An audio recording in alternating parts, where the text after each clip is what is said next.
Karena itu juga di masalah pekerjaan ya pekerjaan, begitu ya Mas Rian ya. Tapi di Oke. Ini tadi sudah diklarifikasi Tribuners oleh Mas Rian terkait yang dibilang awalnya 2 miliar itu ya Mas Rian ya. Tapi di statement itu juga Bapak juga sempat menyinggung soal kegiatan Mas Rian seperti main games dan sebagainya. Itu tanggapan Mas Rian seperti apa?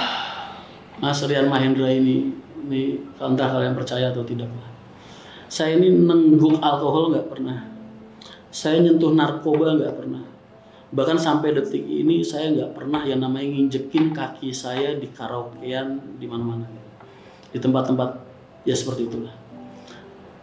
Main game itu kan main game HP kalau saya lagi di perjalanan kemana-mana, entah main Candy Crush atau main game RPG di HP segala macam. Ya ini memang Bapak nggak suka gitu, dalam artian kadang kalau dia lagi ngeliatin aku lagi nongkrong di kantor apa gimana, lagi nggak ada kerjaan, bukan berarti aku nggak kerja, mungkin aku lagi istirahat, aku lagi sambil mainan game HP entah Mobile Legends atau apa, ya ini yang dimaksud main game, itu Bapak nggak suka, ya sudah, ya terus kenapa gitu, apa salahnya gitu, kan saya cuma lagi mengistirahatkan otak saya dan mengisi kekosongan, karena kepala saya ini kalau saya nggak ada pengalian, ya mikirin kerjaan terus gitu. Saya juga butuh refreshing. Toh refreshing saya kan cuma main game gitu, bukan main dadu, main slot, main apa namanya, main yang nggak jelas lah, nggak jelas. Cuma main game aja boy, sama kayak kalian aku lagi di rumah main Mobile Legends, main apa. Iya betul. Bahkan kalau Candy Crush, ya Candy Crush aja gitu ya, Mas Rian ya. Itu saya lakukan kalau saya lagi jenuh untuk di mobil perjalanan atau lagi pengen ngosongin pikiran sejenak. Emangnya kalian selama ini kumpul sama aku di lapangan pernah ngeliat Rian Mahendra jalan lagi main game gitu. Tabrak bis gue orang hidup gue di jalan. Oke. Mas Rian, di statement dari Bapak sudah pasti Bapak sebagai orang terdekat begitu ya dari Mas Rian dan mengeluarkan statement seperti itu dengan masalah yang sebenarnya sudah lampau 6 tahun berlalu. Kalau Mas Rian bisa menjelaskan sebenarnya trigger utamanya ada tidak sih Mas? Atau karena Mas Rian membuat klarifikasi itu murni dari situ saja? Kalau tanya masalah pemecatan saya sebenarnya masalahnya apa? Ini akan menyangkut marwah banyak orang dan akan membuka aib banyak orang termasuk aib diri saya sendiri. Saya kasih tahu jenengan nih. Salah satu dosa yang gak akan diampunin sama Allah itu dosa yang sudah Allah tutupi, aib kalian yang sudah Allah tutupi, terus kalian sengaja umbar-umbar ke orang. Itu Allah nggak mengampuni.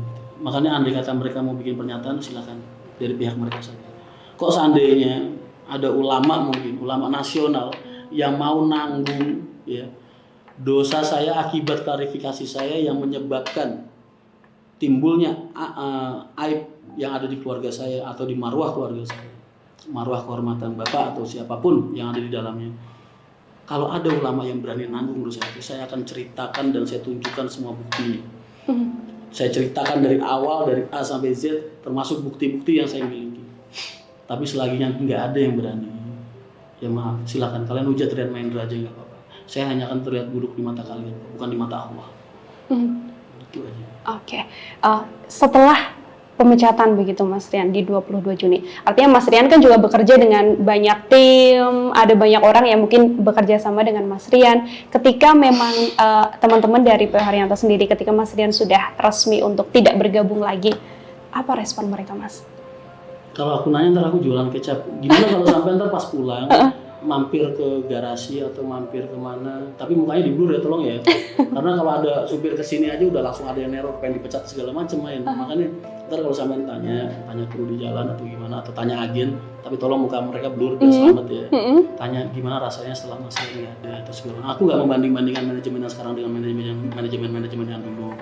Mungkin keluhan dari mereka atau apa bisa diterima oleh Bapak Direktur Operasional yang baru sebagai bahan untuk memajukan perusahaan, memperbaiki kekurangan-kekurangan perusahaan saat ini supaya PH Haryanto ini berjalan dengan baik ke depannya dan tetap semakin berkembang dengan baik.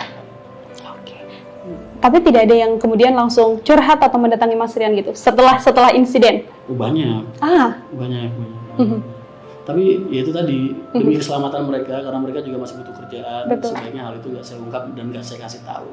Oke, itu bagian dari cerita pribadi mereka ke Mas Rian ya? Saya cuma sifatnya kan mereka selama ini nganggap saya kakak. Saya nganggap mereka selama ini ya kakak, ya adik. Ya kan? ya saudara seperjuangan. Jadi buat saya wajar kalau mereka itu punya kesulitan dan mereka masih berkeluh kesah sama saya. Karena sifat saya akan tetap memotivasi mereka dan memberikan mereka saran terbaik bagi kedua belah pihak, ya kan? Karena perusahaan itu punya sudut pandang. Bukan berarti sudut pandang itu harus salah di mata karyawan, nggak bisa. Karena perusahaan itu memikirkan orang banyak. Betul. Ya kan? Sedangkan karyawan, kalau mereka berkeluh kesah atau mereka punya suatu masalah, otomatis itu hanya akan mewakili diri mereka sendiri. Belum tentu mewakili karyawan yang lain. Nah, sifat tengah-tengah inilah, jembatan inilah di mana saya berusaha ada saat itu selama ini. Menjembatani antara karyawan, rekan-rekan kerja saya dengan perusahaan, supaya bagaimana cara, oh ya ketemu nih win-win solution, oh ya give and take lah, ada yang kita kasih, ada yang kita minta. Oke. Mas Rian, maaf kalau boleh disingkungin, Mas Rian kan dulunya manajer operasional begitu ya, itu kan cukup dekat dengan teman-teman di bisnisnya. Kalau Bapak sendiri memang juga terjun untuk mengarahkan teman-teman atau memang hanya di atas saja? Orang melihat Rian Mahendra kan berarti mereka juga melihat sosok Bapak Haji Arianto. Nggak mungkin bisa saya keluar atau lepas dari sosok beliau. Walaupun yang menangani yang menangani rekan-rekan kerja saya itu saya langsung, tetap aja di belakang saya itu ada figur seorang ayah, ada figur seorang pimpinan. Mereka nggak akan ngedengerin omongan Rian Mahendra mungkin kalau mereka nggak sadar, oh ya di belakang Mas Rian ini siapa. Kalau sampean tanyanya ada pengaruh Pak Haji apa enggak, ya pasti ada. Kan ini perusahaan beliau. Tapi beliau mempercayakan kepada saya dan rekan-rekan percaya sama saya. Jadi keberhasilan kita adalah kebanggaan untuk Pak Haji Arianto. Oke. Mas Rian, ini banyak juga pasti yang akan tanya. Tapi ini boleh dijawab atau boleh tidak. Setelah tidak lagi bersama dengan yang sebelumnya begitu ya, apa aktivitas yang akan dijalani oleh Mas Rian setelah ini?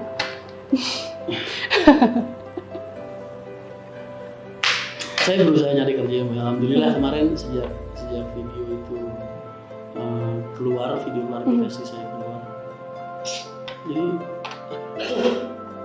setelah video klarifikasi saya kemarin, kalau saya udah nggak kerja lagi, alhamdulillah ya, jadi ada sedikit banyak maksudnya peluang, opportunity bahasa Inggrisnya. Opportunities, ya, kesempatan. Ada banyak peluang, kesempatan. Ya saya bisa memulai langkah baru di langit yang baru, dengan lembaran hidup baru. Ya insya Allah lah, buat saya sih ini hadiah ya, hadiah dari Allah buat saya. Hadiah dari Allah buat saya. Kenapa kok saya bilang begitu? Ya mungkin ini cara Allah selama ini dan hadiah dari saya atas bakti saya sama orang tua saya, pengabdian saya di perusahaan ya, kalau pengabdian anak sama bapak seumur hidup lah. Iya betul. Di perusahaan selama 19 tahun dengan ketulusan saya dikasih hadiah sama Allah sebuah kesempatan saya supaya saya bisa mensejahterakan diri saya sendiri, mensejahterakan keluarga saya, mensejahterakan rekan-rekan kerja saya semua. Jadi buat saya ini benernya aslinya ya gift, Mbak. Cuman yang bikin gift ini atau anugerah dari Allah ini, hadiah dari Allah ini agak sedikit ternodai ya mulut-mulut kalian itu yang selama ini berusaha merusak hubungan rumah tangga, merusak hubungan saya sama ayah saya, secara bapak sama anak keluarga. Oke, jadi